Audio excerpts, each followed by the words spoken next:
Hurry Up Tomorrow. This was a piece of shit.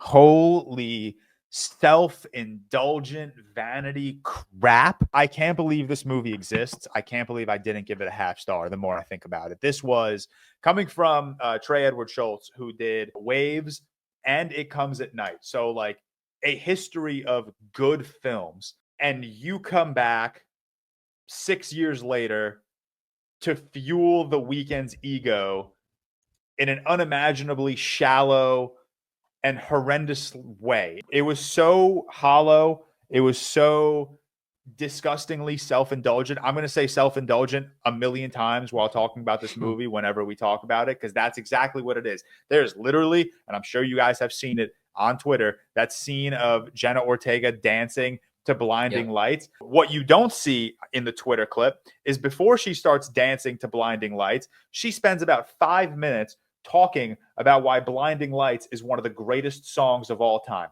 And then when she's done with Blinding Lights, the scene doesn't end there. She goes on to talk about 2 more Weeknd songs, talking about why he is this creative genius and why his songs are so important and transcendental. Dude, and what sucks, this is what sucks, is that she's not bad in the movie. She's the only good part of the movie, genuinely. Like, she's the only part of the movie where I was like, all right, at least someone knows how to act. You guys, I'm sure, have also seen the clip on Twitter of The Weeknd saying, shut the fuck up, and screaming at, dude, oh my God, this movie was so funny in like the worst way possible. Not funny in like a, oh, haha, that's silly.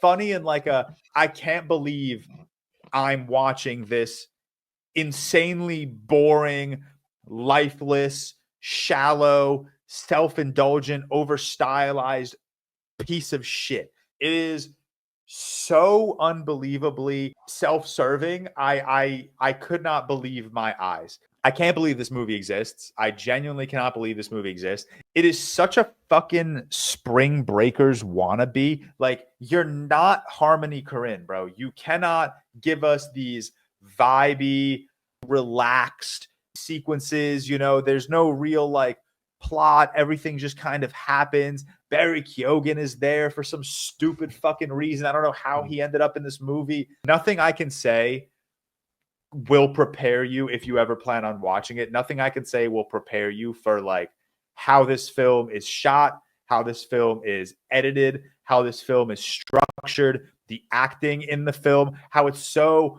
over stylized and there's just no coherent storytelling. This was an unbelievably dog shit experience. I can't believe this movie exists. Before I watched this movie, I re-listened to his album Hurry Up Tomorrow, because this is like the companion piece. You know, both are kind of serving The Weeknd in a way that basically tells his fans like, oh, I'm drowning in fame, I'm drowning in the spotlight, I'm so overwhelmed by the accolades and, you know, the international presence that I have.